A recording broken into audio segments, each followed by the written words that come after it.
Kunhan ei nyt hirveästi, no kumeista saa kyllä pois se tinnerillä. Just hyvä rakas. Sehän toimii. No. Mä toin tätä sorteen nyt. Jäi se vaan.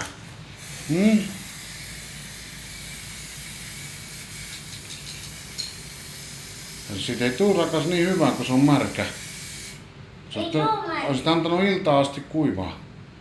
Mut no, vedä.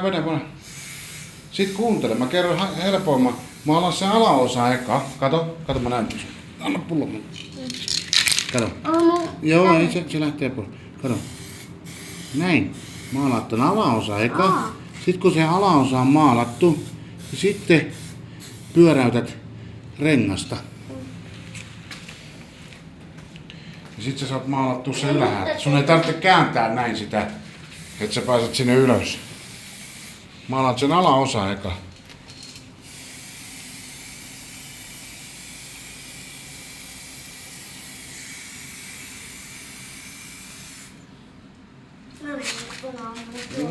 Mene. Ei sitten liikaa ei tarvi olla sit siellä. Ja sit kun sä oot maalannut, nyt maalaat tän vanteen, noniin. Hyvä. Sit maalaat just noin. Sit maalaat tän vanteen. Kuuntele. Maalaat tän vanteen alaosa nytte. Sit mä työnnän tätä mopoa niin pitkään, että se tulee se yläosa sulle siellä alas.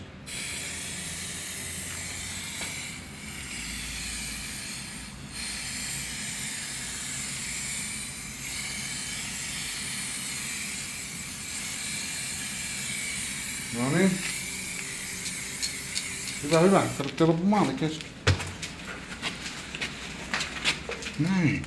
Nyt sä pystyt maalaamaan. Ui, tätä on totta puuttuu. No niin, mutta nyt se on helpompi maalata, kun se on noin. Nyt teet noin. Se hävii. Ota pullo oikein käteen.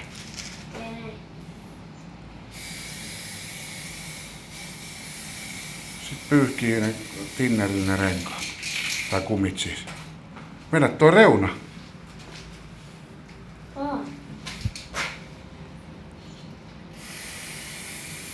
Eikä liian läheltä. Hyvä.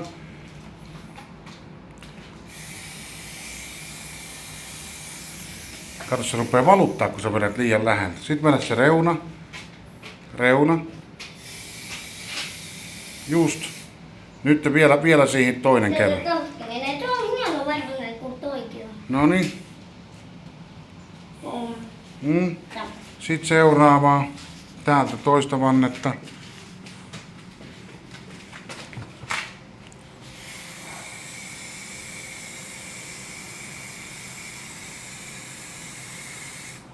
Joo, ja sitten etuvanne vielä.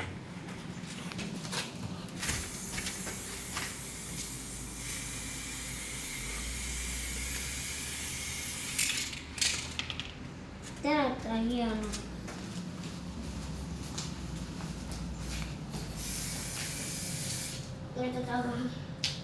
Mä voitin tämän maalata, että näyttää hienolta. Ei kannata sitä ei kannata, kun se on paskanen.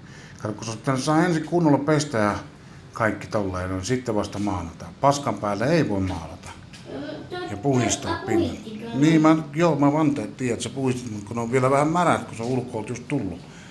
Mutta joo, okei, pyyhkii tinnerillä nuo kumit. Noniin.